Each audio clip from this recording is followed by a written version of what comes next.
Life-saving conversations about transplantation are usually specific to organ transplants. Many people don't realize that as a tissue donor, there exists an opportunity to have an even broader impact. One tissue donor can help up to 75 people. That's important because nationwide, more than 1 million people need tissue transplants every year. Let's take a closer look. Donated tissues enhance the quality of life for the people who receive them and include corneas, bone and connective tissue, heart valves, and veins. Tissue donation is when tissues in the body are removed from a deceased person and transplanted into a living person. Tissue donation can benefit patients in several serious or life-threatening medical situations, including saving patients with severe burns, allowing athletes with torn ligaments or tendons to heal and regain strength, restoring hope and mobility to military men and women who have been injured in combat, and repairing musculoskeletal structures such as teeth, skin, and spinal components. Prior to receiving my cornea transplants, I had a condition called Fuchs dystrophy.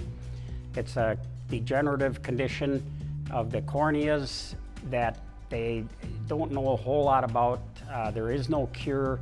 The end result is blindness. So I was basically slowly going blind. It's kind of weird. It was like a foggy, hazy vision all the time. It just never went away. Sometimes it was worse than others, but it never went away, and it just slowly, very slowly got worse and would have resulted in my being blind. And of course, the transplants then turned that around. A corneal transplant is a surgical procedure that replaces a diseased, damaged, or infected cornea with a healthy donated cornea, allowing someone to regain their independence. Many causes of vision loss do not affect the cornea. At present, there are more than 80,000 corneal transplants done every year, one transplant every 7 minutes, making it the second most common transplant after blood donation. Preparing for the tissue transplants was actually very easy. I went to see the doctor once the diagnosis was made and it was determined that I would be eligible for a cornea transplant. We made the appointment. I went in to see the doctor.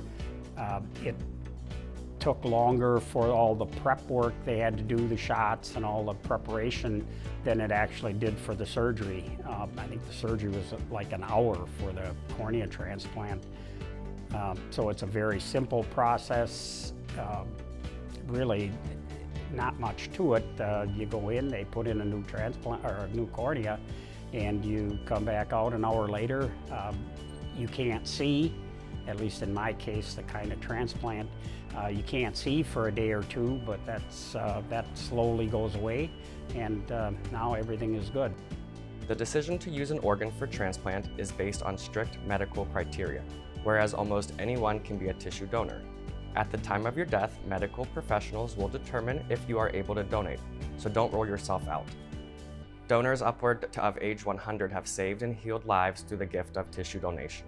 I'm not sure how long the whole process would have taken before I would have been blind had I not gotten the transplants, but that would have been the result at some point in time. So the impact is huge. I can see, I could see well enough. My vision is not what it was when I was 40, but I can see well enough. I got down here today. I don't have any restrictions on my driver's license, and I can see things and do things that I obviously couldn't have without the transplant. So the cornea transplants have been huge. Tissue transplants improve the quality of life for our neighbors, friends, and family members who may live with chronic pain or debilitating injuries. These transplants allow people who may have been stunted at one point to return to their routine activities and experience life as they desire.